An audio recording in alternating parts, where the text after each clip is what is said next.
We are getting more updates on this particular case from Pune. Now we are learning that the police commissioner, along with all senior officers of the Pune police, are currently at the crime spot.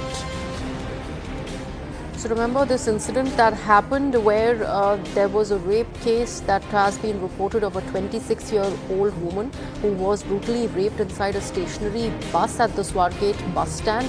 That has in fact turned a lot of heads. The authorities have been pressed into action. Very stern statements that have been made by higher ups, especially the Maharashtra Deputy Chief Minister Ajit Pawar, where he has sought the reports at the earliest and also demanded the arrest of this particular accused, who goes by the name Dattatreya Ramadas. He has been identified on CCTV, but he's still unfortunately at large. Right now what we are learning is how the Pune police commissioner is at the crime spot along with the other senior officials of the Pune police, and he's particularly personally looking at this particular case and how there are efforts that are currently on to nab the accused Dattatreya Ramadas.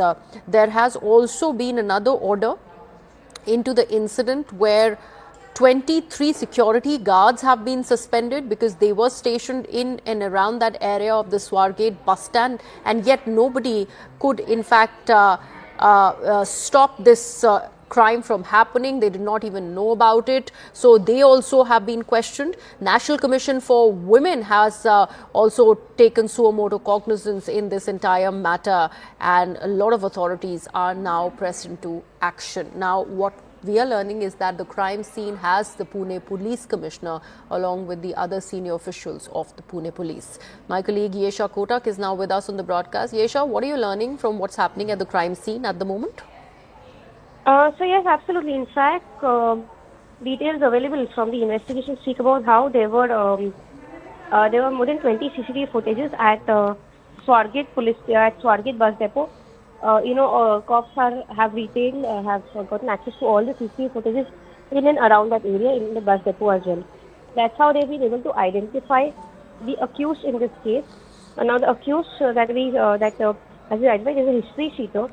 What goes on to see is that now cops will have to further find out the details, the whereabouts of this very accused, because it's been more than 24 hours since the case was reported, but the accused is on the run.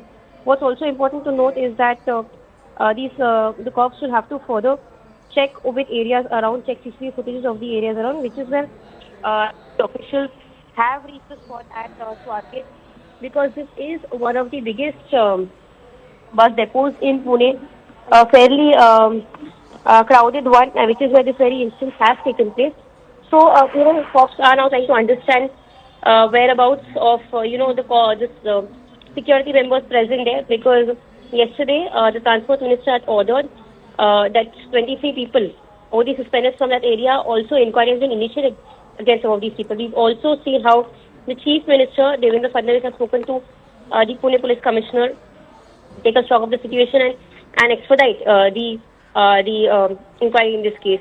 The inquiry which has been initiated against the officials at Swargate, also the report should also be submitted to the state government in a span of 1 week. So all of this are fast-paced movements taking place, and which is where the investigation is on parallelly against those who are present there, considering the fact that questions are being raised on their duty, considering the fact that this incident took place while the security, considering it is one of the biggest bus depots in Pune. So all of these aspects are crucial to the investigation by cops as of now. Yes. Right. Yesha, I also want to understand how are media personnel allowed inside the bus? Is this not a crime scene and it should be cordoned off? Absolutely. This would further raise a question about the evidences being tampered with. Clearly, the bus in this clearly the area in this case is also a public area, which is where, considering it's been more than say a day. Of course, forensic examination would have been done from that place, but clearly, considering it's a crime scene, precautionary measures need to be taken by the agency, required agency. So that's a serious lapse. Let's, in fact, also get in some other updates on this particular story. Now we're also